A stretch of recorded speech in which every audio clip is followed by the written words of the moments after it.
as a whole. Yeah. But up to you. No, fire away.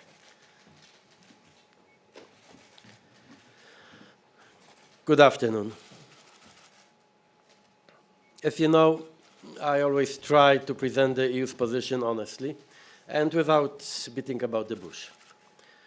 Telling the truth, even if difficult and unpleasant, is the best way of showing respect for partners. That's how it was in Salzburg, and that's also how we will work in the coming days.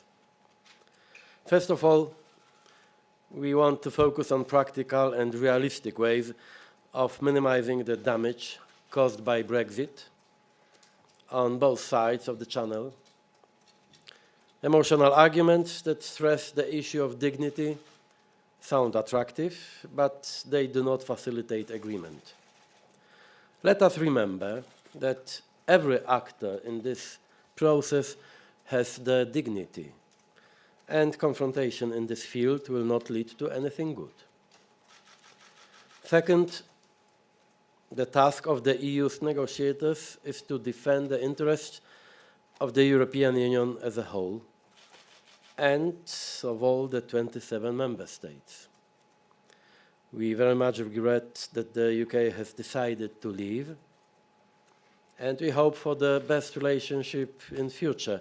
But no one can expect that, because of Brexit, the EU will give up its fundamental values and key interests. Let me make this clear.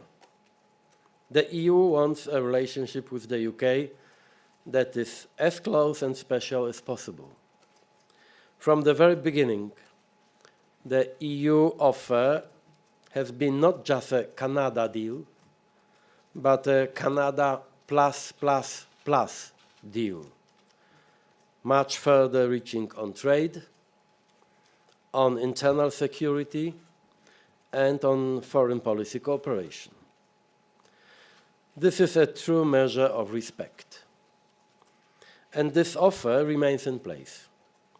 The EU is serious about getting the best possible deal, even though we haven't changed our minds that the consequences of Brexit will be negative for both sides.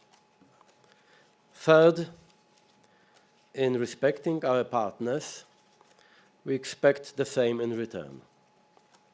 Comparing the European Union to the Soviet Union is as unwise as it is insulting. The Soviet Union was about prisons and gulags, borders and walls, violence against citizens and neighbors. The European Union is about freedom and human rights, prosperity and peace, life without fear. It is about democracy and pluralism, a continent without internal borders and walls. As the President of the European Council and someone who spent half of my life in the Soviet bloc, I know what I'm talking about. The Soviet spirit is still alive, as demonstrated by the attack in Salisbury. You will know best where to find this spirit, rather not in Brussels. And I am sure you will also remember who was the first to declare full solidarity with the UK at that critical moment. Unfortunately, that was not a unique incident. Today, the Dutch and UK governments informed about a cyber attack against the Organization of the Prohibition of Chemical Weapons in The Hague, which was carried out by Kremlin intelligence services. On behalf of the EU, I want to fully condemn this attack and express our complete solidarity with those affected. I will put the issue of cybersecurity on the agenda of the next European Council. Today, after my long discussion with my guest, the Taoiseach, I want to say that the EU is united behind Ireland and the need to preserve the Northern Ireland peace process. Despite the UK government's rejection of the original EU backstop proposal, we will not give up seeking a workable solution that fully respects the Good Friday Agreement, as well as the integrity of the single market and the customs union. Unacceptable remarks that raise the temperature will achieve nothing except wasting more time.